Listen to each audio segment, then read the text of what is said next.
कोई कुछ फर्क पड़ेगा। धन्यवाद। जी सर, मैं आता हूं अनिल जी आपके पास। 2004 में एक चीज प्रमुखता से थी अनिल जी की, उस टाइम एनडीए था। आज बीजेपी भी नहीं है, सिर्फ मोदी है।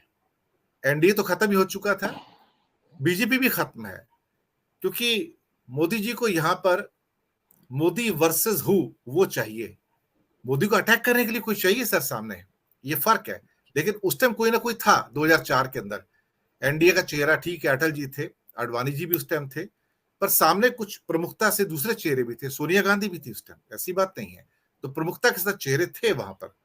लेकिन आज मोदी जी के सामने विपक्ष का कोई चेहरा नहीं होगा, सिर्फ मुद्दे होंगे, और ना बीजेपी होगा ना एनडीए होगा।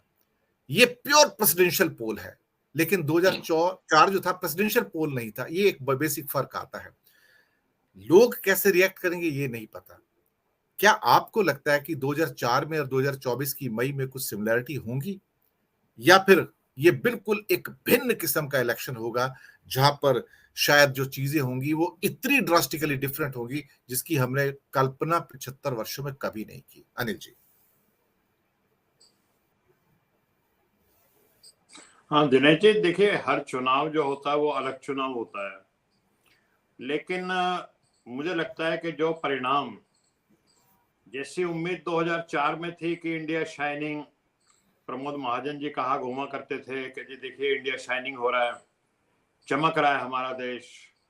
और आडवाणी जी इन दिनों जहां भी उनको इंटरव्यू देने का मौका मिलता था तो एक ही बात करते थे कि भाई टीना फैक्टर है, there is no alternative to Vajpayee जी।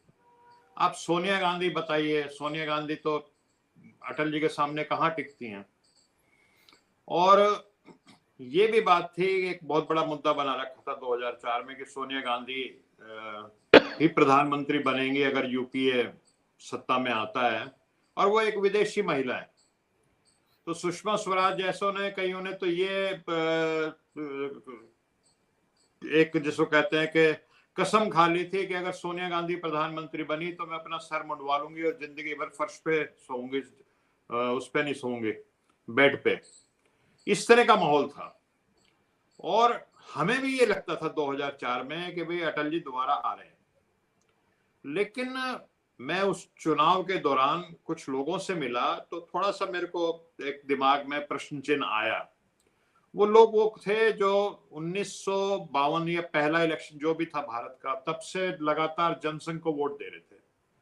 और दुर्भाग्य था उनका कि वो जिस जगह पे रहते थे उससे पहले वो उनका देश जो था वो पाकिस्तान घोषित हो गया, यानी विस्थापित थे। वो थे तो भारतवासी, लेकिन 1947 में जो रेखाएं खींची उससे वो पाकिस्तान का क्षेत्र आ गया, तो उनको विस्थापित होकर इधर आना पड़ा भारत में।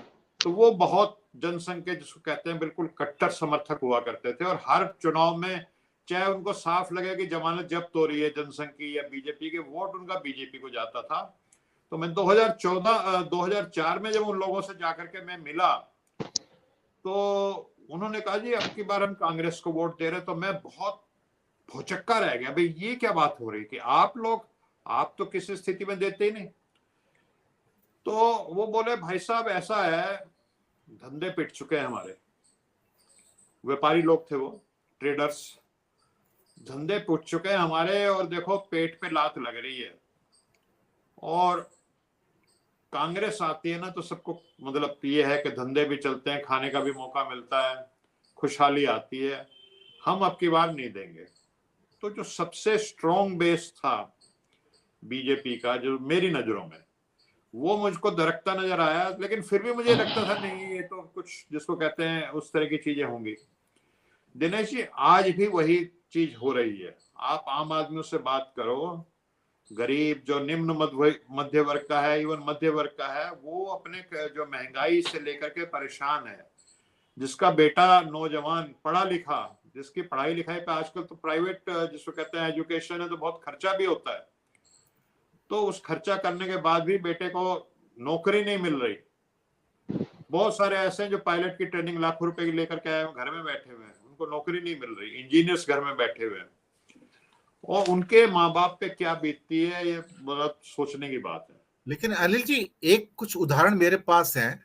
गुजरात का चुनाव होता है और वही सूरत के व्यापारी और बाकी व्यापारी फिर से बीजेपी को वोट देके आते हैं। और तो और जो मैंने अक्सर अपने प्रोग्राम में चर्चा आपके साथ ही की है कि मैं इस बार देखूंगा कि 2.5 करोड़ का बैंगलोर मेट्रोपॉलिटन रीजन कैसे वोट करता है। सब पढ़े लिखे हैं और 1 मिलियन से ज्यादा यहाँ पे आईटी और मैनेजमेंट के प्रोफेशनल हैं। इन्होंने 44.5% बीजेपी को वोट दिया है।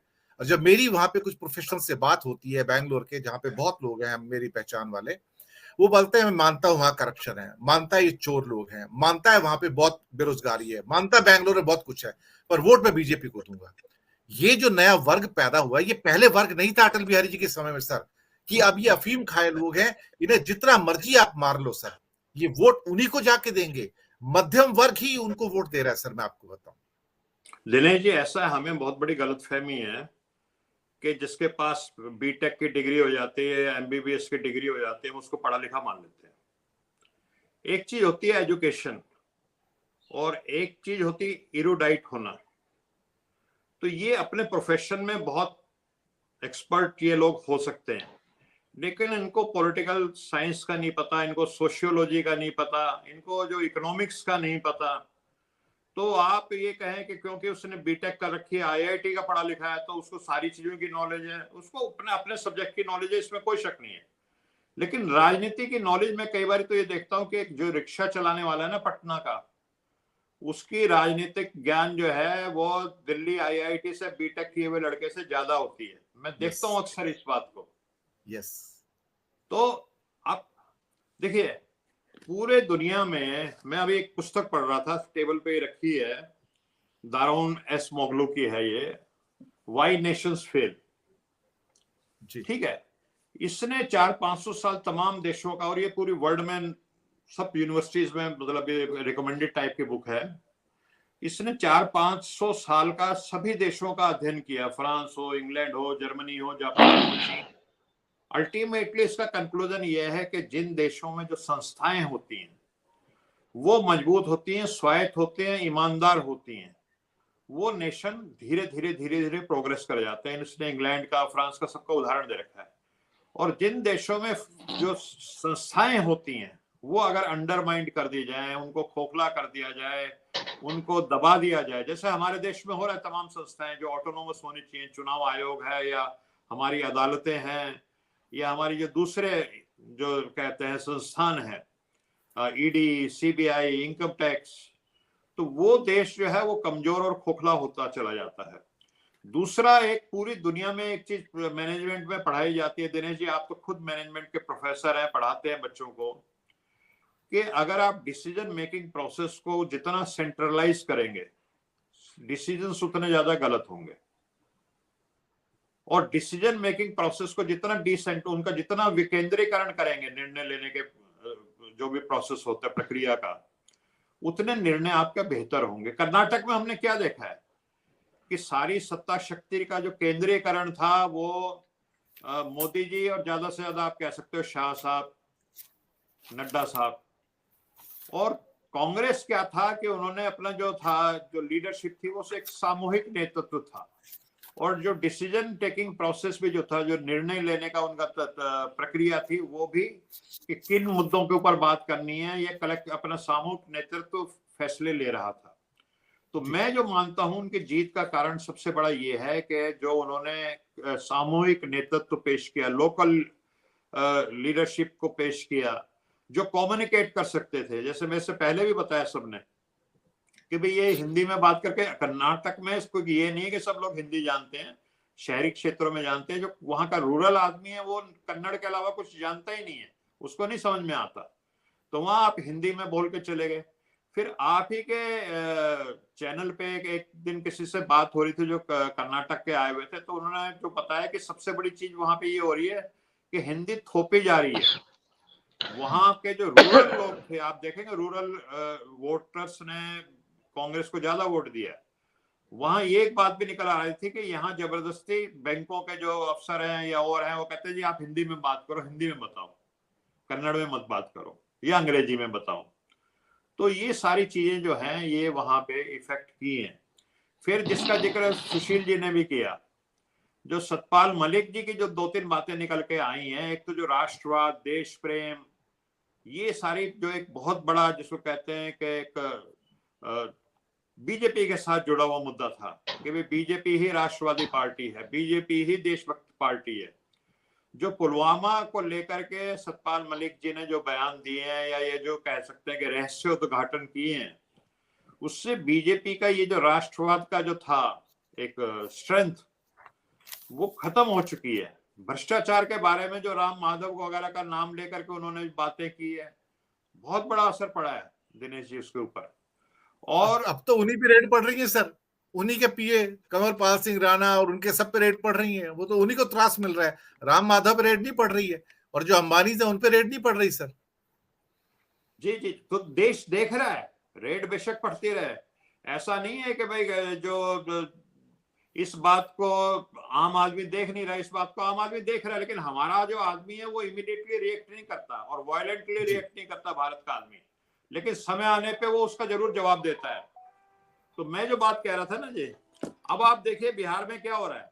बिहार के लोगों का लगता है मोदी जी से मोहभंग इतना हो गया कि वो सीधा बाबा बागेश्वर के शरण में चले गए, और उनको लग रहा है कि जो रविशंकर और ये बड़े बड़े चौबे साहब वहां पे जो इतने बड़े बड़े पुराने नेता हैं, उनको सबको ये लग रहा है कि बाबा बागेश्वर ही अब तो नैया पार लगा सकते हैं, वरना बात बनेगी नहीं। तो उन्होंने बाबा बागेश्वर को अपना नेता मान लिया है। कोई उनकी गाड़ी को ड्राइव करता हुआ ले जा रहा है, कोई उनके वहां बैठ करके तालियां पीट रहा है, बोला बाबा बागेश्वर ही पार लगाएंगे नैया को। यही हमारे अगले नेता है, और ये हिंदू में भारत का जो हिंदू राष्ट्र बनाने, पहले कहते थे मोदी जी हिंदू हृदय सम्राट है, हिंदू राष्ट्र बन जाएगा मोदी जी के नेतृत्व में। अब सारे वहां बिहार में मैं देख रहा था, सब कह रहे हैं भाई ये बाबा बागेश्वर जी ये हिंदू राष्ट्र बना देंगे। अब आप देखिए ना, लोगों का विश्वास, जो बीजेपी के जो लोग हैं, जो केंद्रीय मंत्री रहे हैं या केंद्रीय मंत्री अभी भी हैं, उनका विश्वास मोदी जी पे नहीं रहा, वो बाबा बागेश्वर जी के शरण में जा चुके हैं। तो असलियत जो है ना जी, जो 2004 की हम बात कर रहे थे, उस समय भी महंगाई और लोगों के बिजनेस कुछ ठप थे। उसका कारण जो था, अटल जी बहुत अच्छे व्यक्ति थे, लेकिन वो उनकी आर्थिक नीतियां जो भी कहिए, वहां की जो परिस्थितियां थी वो ऐसी रही कि लोगों को, मतलब जब पेट पे लात पड़ती है ना दिनेश जी, तो सब ये बेकार की बातें निकल जाती हैं। जो है असली चीज तो पेट की बात है। तो लोगों के पेट पे आजकल लात पड़ रही है। मैं कहता हूं कि जितने विपक्ष के नेता हैं बड़े बड़े, अपनी कार के ऊपर एक गैस सिलेंडर रख के चलना शुरू कर दें। जहां भी जाएं कार की छत पे गैस सिलेंडर रखा हुआ है, चाहे उसका गत्ते का बनवा लें, इतना जबरदस्त उसका इफेक्ट पड़ेगा। जैसे हमने कर्नाटक में देखा ना, कई उन्होंने टेबल के ऊपर गैस सिलेंडर रखा हुआ, माला डाल रखी, और भाई वोटर्स को कह रहे हैं कि जी गैस सिलेंडर को मत्था टेक करके जाओ और वोट डालने के। जैसे कभी मोदी जी ने भी कहा था कि गैस सिलेंडर को याद करके वोट डालने जाना। तो ये गैस सिलेंडर जो है घर घर की जरूरत है, गरीब से गरीब आदमी भी आजकल गैस पे खाना बनाता है। ये अगर एक सिंबॉलिक लेकर के सब नेता लेकर के अपने चल दें, इसको चाहे गत्ते का बनवा लें, चाहे इसका स्टिकर बनवा लें, चाहे वैसे गैस सिलेंडर अपनी कार के छत पे रख के चलना, एक माहौल बन जाएगा। माहौल बना हुआ है दिनेश जी।